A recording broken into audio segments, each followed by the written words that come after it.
왜 부모에게 순종해야 하는가? 왜 부모에게 공경해야 하는가? 하나님의 명령이기 때문에 그렇습니다. 아멘? 부모에게 순종하는 것은 자녀들의 의무요, 특권입니다.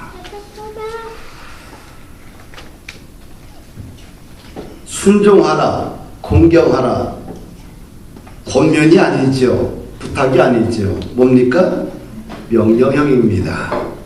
명령은 반드시 지켜야 되는 것이지요. 하나님이 반드시 지켜야 할 최소한의 계명을 주셨습니다. 계명은 반드시 지켜야 복이 됩니다. 성경의 원리입니다. 원리는 변하지 않습니다. 아멘. 역사학자 아놀드 토인비가 한국이 전 세계에 크게 공헌할 수 있는 가장 아름다운 전통이 있다면 그것은 효도다라고 합니다. 서구에는 효도라는 말 자체가 없어요. 일본과 중국에 효도가 있었지만 이제는 오래전에 다 사라져 버렸습니다. 굉장히 개인적이에요. 부모는 부모고 자기는 자기예요. 그 정도로 일본과 중국은 효라는 개념 자체가 다 사라져 버렸습니다. 효는 빚을 갚는 것입니다. 우린 자녀는 부모에게 이중의 빚을 지고 있지요. 생명의 빚을 지고 있고 양육의 빚을 지고 있습니다. 그래서 주님은 내 부모를 순종하고 공경하라.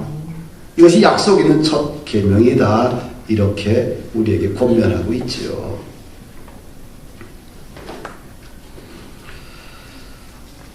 부모를 공경하는 것은 부모뿐만 아니라 하나님을 아주 기쁘시게 하는 일입니다. 아멘.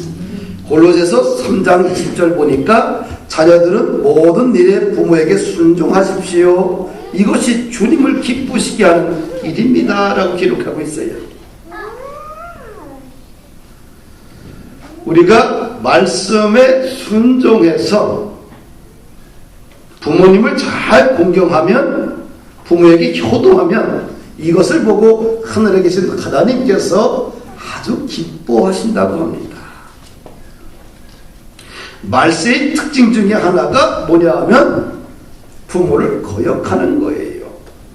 로마서 1장 30절에 보게 되면 말세의 징조가 나오는데 얼마나 추하고 더럽고 썩고 무너졌는지 우리가 보면서도 맞아. 근데 말세의 징조 중에 하나가 부모를 거역합니다. 부모를 거역하는 이 분위기는 말세라는 거예요. 자녀가 부모를 순종하고 공경하는 것이 질서입니다. 진리입니다. 원리와 원칙은 변하는 것이 아닙니다. 아멘. 그러면 부모님을 우리가 어떻게 부모님에게 순종할 것인가? 성경은 말해요. 주 안에서 순종하라. 따라합시다. 주 안에서 순종하라. 단서가 붙지요. 순종은 행동의 문제입니다. 부모에게 효도하는 것은 행동으로 실천해야 한다는 것이죠. 조건이 있는데 주 안에서 순종하는 것입니다. 순종이라는 말은 부모님의 말씀에 따른다, 이런 말입니다. 세 가지 단계가 있어요. 따르기 위해서 부모의 권위를 인정해야 됩니다. 아멘. 부모를 무시하거나 멸시하지 말고 귀찮아하지 말고 그 부모의 권위를 인정해야 돼요. 가정에서 부모의 권위를 인정할 때 질서가 세워집니다. 학교에서 선생님을 갖다가 학생들이 그 권위를 인정할 때 질서가 세워지고요. 회사에서 사장님이나 윗사람들의 권위를 인정할 때 질서가 세워지고요. 공무원들의 권위를 백성들이 인정할 때 권위가 세워집니다. 권위, 부모의 권위를 인정하자. 아멘.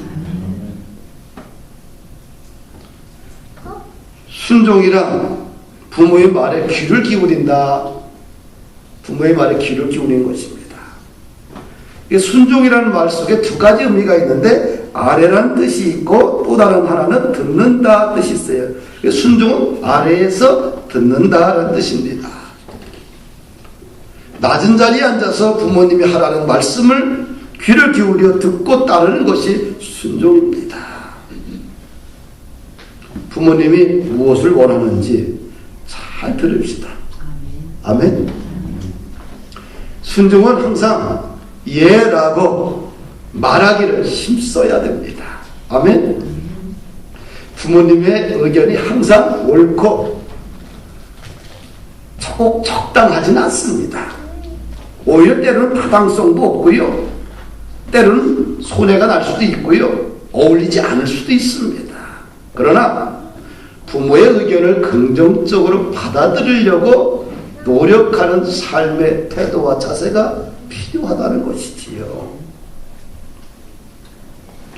그러면 부모에 대한 그럼 공경은 어떻게 하는 것인가? 공경이라는 언어는 히베드인데 존경하다, 가치 있게 여기다라는 뜻입니다.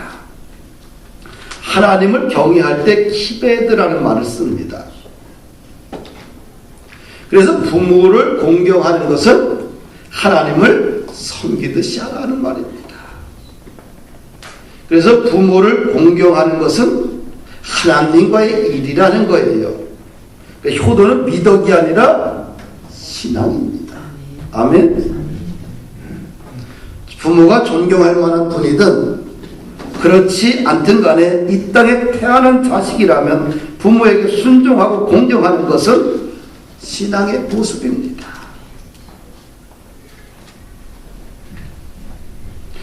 그럼 부모에게 어떻게 공경해야 되느냐? 부모의 수고를 인정하는 것부터 해야 됩니다. 부모의 수고를 인정하다 보면 공경할 수밖에 없지요.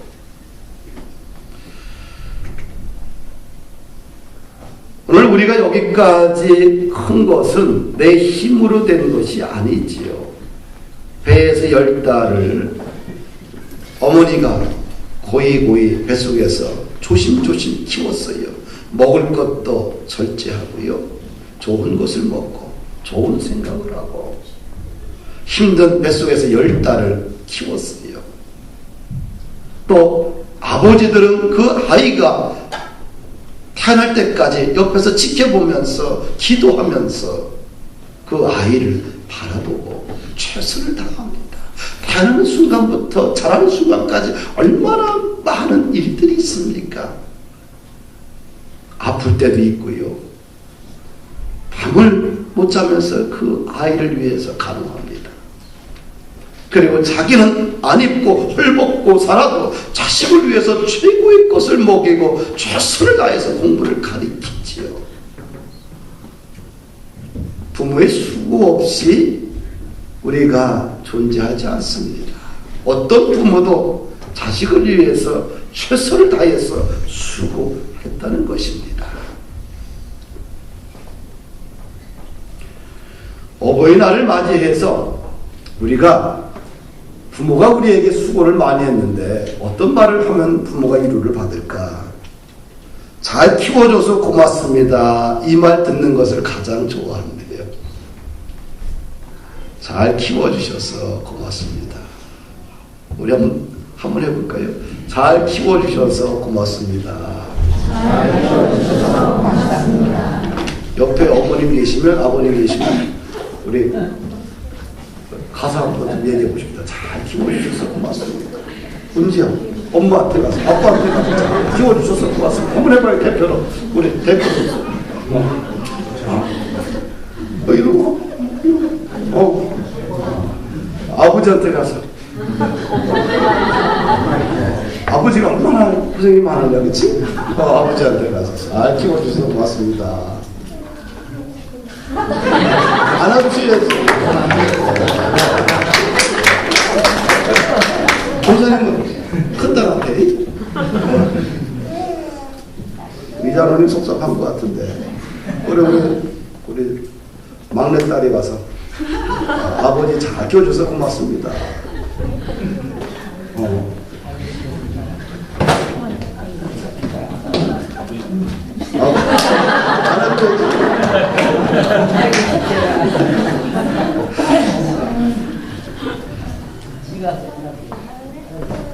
그래서 부모님이 또 좋아하시는 말씀 중에 오래오래 건강하게 사세요 이런 말을 좋아한대요. 그래 너도 할아버지 한번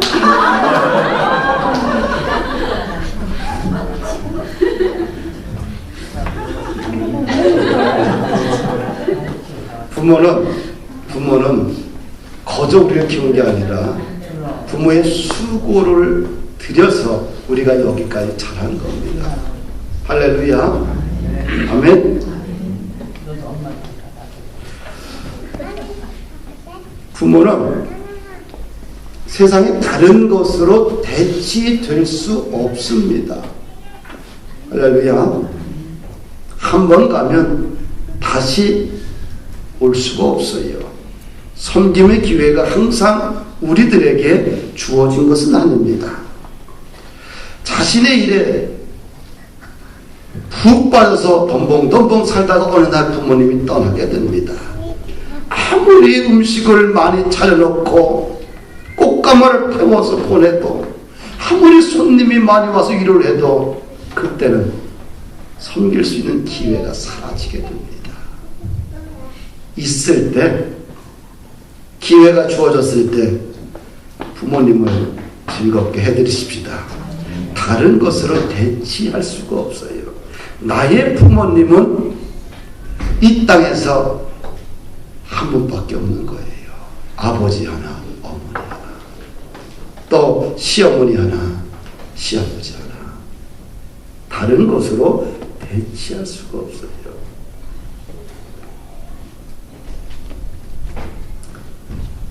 돌아가신 후에 아무리 슬피 울고 몸부림쳐도 돌아가신 후에는 부모님들이 벌떡 일어나지 못합니다. 돌아가시면 최선을 다해서 우리가 섬기다가 돌아가시면 행복하게 천국 갔으니까 그 장례식장이 좀 축제의 장이 됐으면 좋겠다라는 생각이 들어요. 저는 그 주의입니다. 제가 죽으면 여러분들 거기서 곡하지 마세요.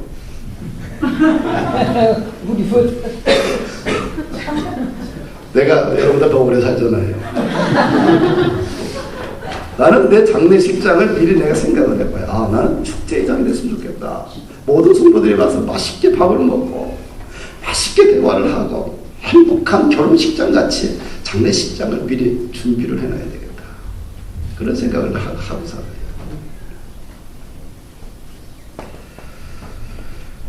그러면 좀 더 구체적으로 부모 공경을 어떻게 실천할 것인가 영적으로 섬겨야 됩니다. 아멘. 부모님을 예수 믿게 해야 돼요. 노후가 되면 근심 걱정이 많아집니다. 그리고 주변에 점점 사람이 떠나가요. 그러면 외로움이 찾아와요. 대화의 상대자가 점점 사라져갑니다. 외롭습니다. 외로움은 우울증으로 발전하게 됩니다. 외로움은 마음을 병들게 합니다. 마음이 병들면 육신이 무너집니다. 정신이 무너져 버려요. 그래서 부모님들에게 마음의 기쁨이 생길 수 있도록 마음의 평화가 넘쳐나게 할 수 있도록 우리가 그분들에게 영적으로 섬겨야 돼요. 예수 믿고 구원받아 하나님의 자녀가 되게 해야 됩니다. 그래서 죽음은 끝이 아니라 인간의 육신의 장막을 벗어버리고 이 몸의 육신을 벗어버리고 이제는 하나님이 직접 지으신 영원한 장막으로 우리의 삶이 옮겨가는 과정이라는 것을 믿게 해야 돼요. 죽으면 끝이 아니라 또 다른 하나님이 직접 지으신 영원한 천국이 있다는 것을 마음에 품어야 돼요.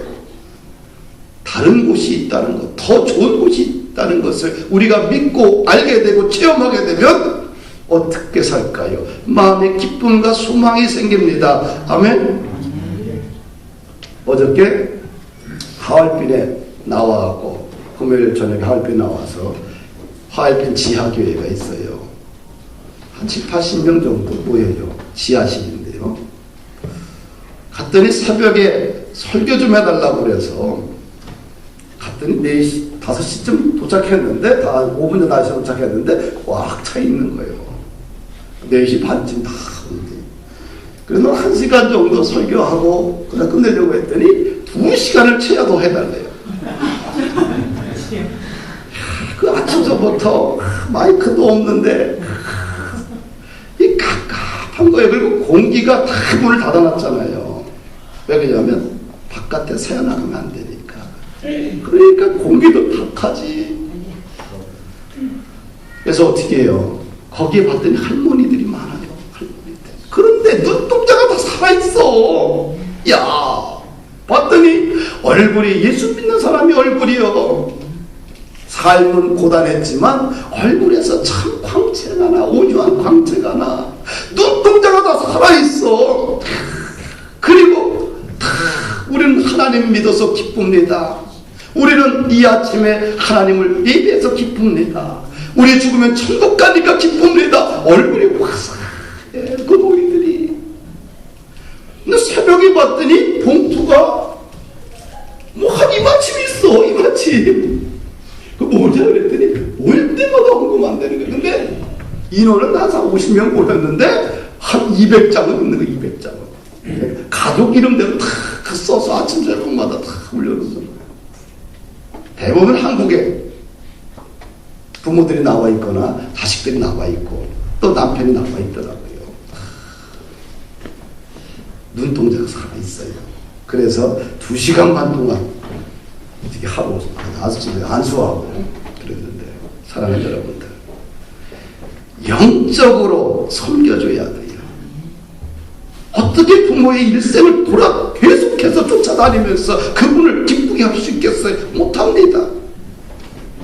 부모가 스스로 하나님을 만나고 찬송하며 찬양하며 기도하며 말씀을 읽으면서 하나님의 능력을 경험하고 은혜를 경험하고 하나님의 복을 경험하고 그 기도의 깊은 세계로 들어가서 스스로 충만해질 수 있도록 영적으로 우리가 잘 섬겨야 됩니다.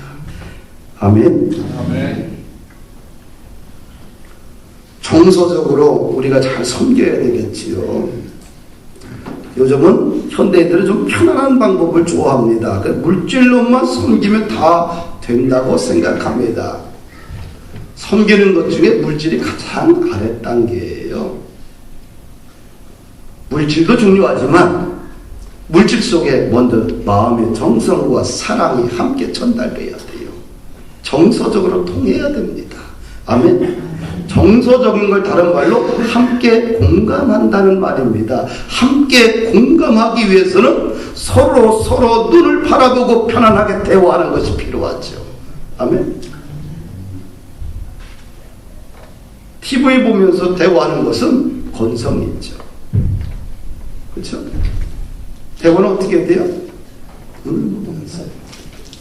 눈을 바라보면서 따스한 모습으로 편안하게 하는 것이 서로 함께하는 공감대를 형성합니다. 이걸 정서적으로 도와줘야 돼요. 부모님과 함께 시간을 가져야 됩니다. 신체적인 접촉이 필요합니다. 아멘. 부모님과 데이트를 하는데 삶의 스케줄 속에 집어넣어야 돼요. 부모님도 영화 보는 거 좋아합니다.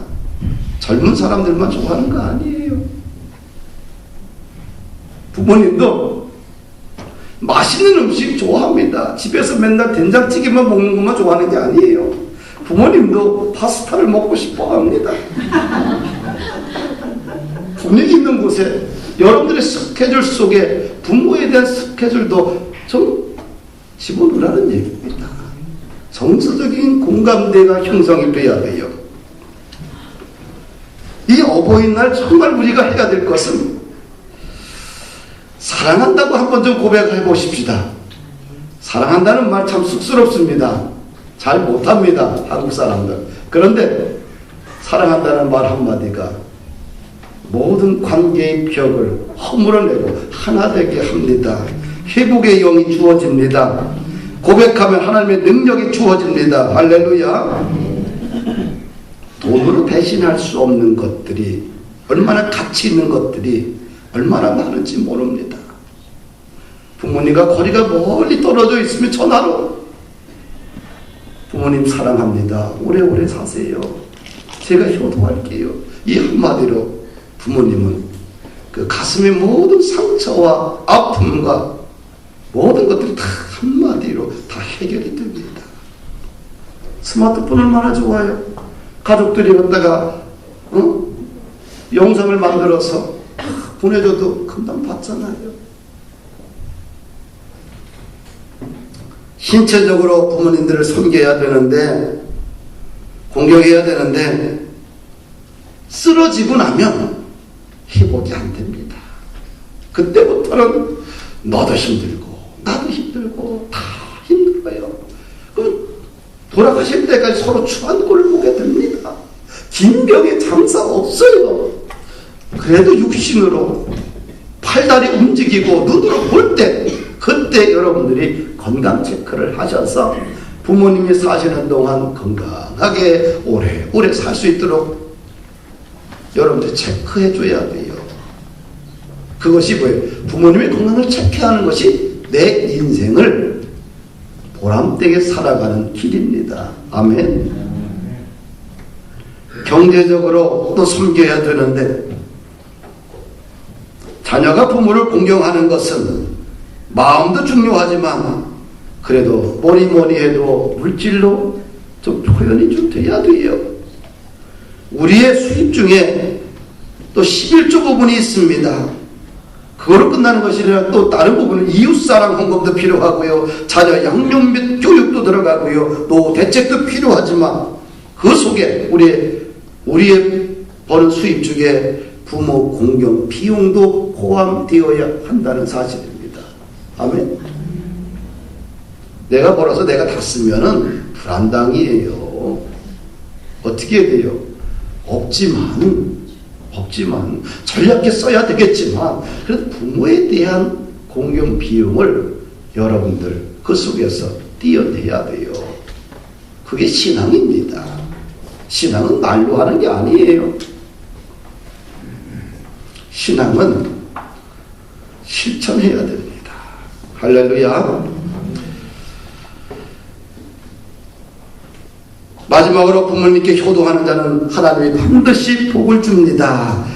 3절을 보니까 이것은 약속 있는 첫 계명이니 내가 잘되고 땅에 차서 장수하리라. 내가 잘된다는 것은 형통한다는 말이고, 땅에서 장수한다는 것은 생명의 축복을 유혹으로 받는다는 겁니다. 왜? 약속 있는 첫 계명이기 때문에 그렇습니다. 아멘. 삶의 원칙을 갖고 있던 요셉은 개인뿐만 아니라 부모, 형제와 민족까지 형통케 했던 성공적인 삶을 산 크리스찬입니다. 야곱이 하나님의 부르심을 받기 전에 요셉에게 유언을 합니다. 내가 죽거든 나를 애굽에 두지 말고 나를 조상들이 있는 선영에 장사할 것을 유언합니다. 요셉이 아버지의 말씀을 듣고 아버지에게 대답합니다. 내가 아버지의 말씀대로 행하리이다. 아멘. 따라합시다. 내가 아버지의 말씀대로 행하리이다. 내가 아버지의 말씀대로 행하리이다. 아멘. 아버지의 말씀대로 행하면 하나님이 복을 주셔서 영원히 복을 받고 건강의 복을 받고 가정의 복을 받고 더 나아가 그 사회와 그 나라와 민족에게도 하나님께서 복을 주십니다.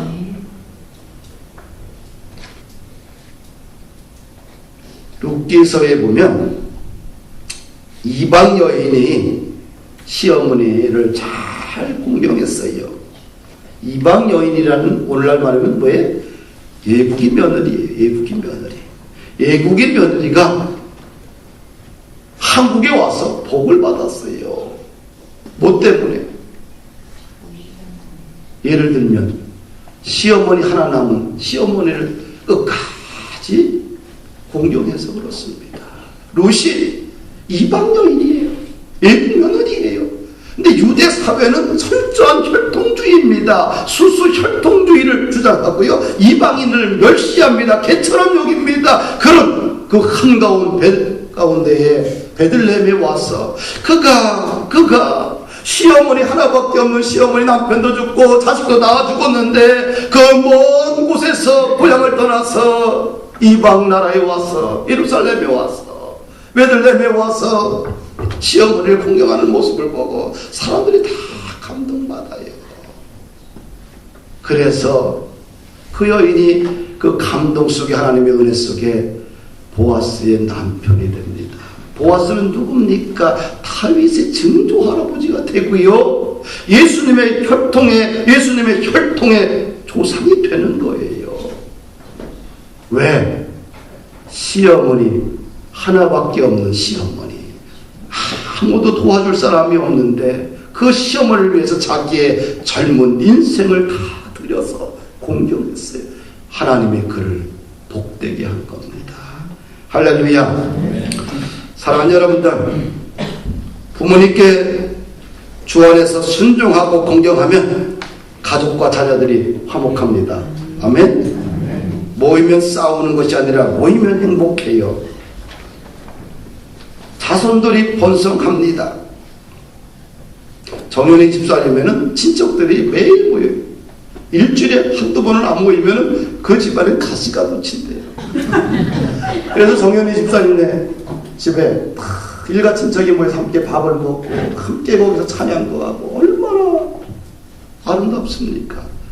싸우는 게 좋아요. 모여서 같이 밥을 먹고 같이 힘들어도 같이 함께하는 게 좋습니까? 순종하면 공경하면 가족 질서와 사회 질서가 굳건하게 세워집니다. 가족의 전통이 세워지고요. 효의 계승이 이루어지게 됩니다. 할렐루야. 정리합니다. 주 안에서 부모를 공경하고 순종하는 것은 신앙입니다. 신앙입니다. 성경의 원리를 따르십시오. 이것이 이 나라를 굳건하게 하고 가정을 굳건하게 하고 이 민족을 세계 열방 가운데 세우는 가장 중요한 중심축이 될 것입니다. 원수마귀 사단은 오늘도 하나님의 가정들을, 세상의 가정들을 깨부셔서 흐트러 놓는 것이 그들의 사명입니다. 흐트러지면 무너집니다. 그러나 하나님의 말씀은 흐트러지는 것이 아니라 하나를 묶어내고 거기서 화목을 만들어내고 효의 계승을 만들어내고 부모 사랑하는 것을 하나님 사랑하듯 신앙적으로 받아들이고 성숙되어져 갑니다. 우리도 다 늙습니다. 어느덧 시작했는데 나도 50이 넘잖아요. 내 인생에 50이 찾아오려 생각을 못 해봤습니다. 나는 여전히 20대인 것 같아요. 그런데 거울을 보니까 머릿속에 하얀 거예요.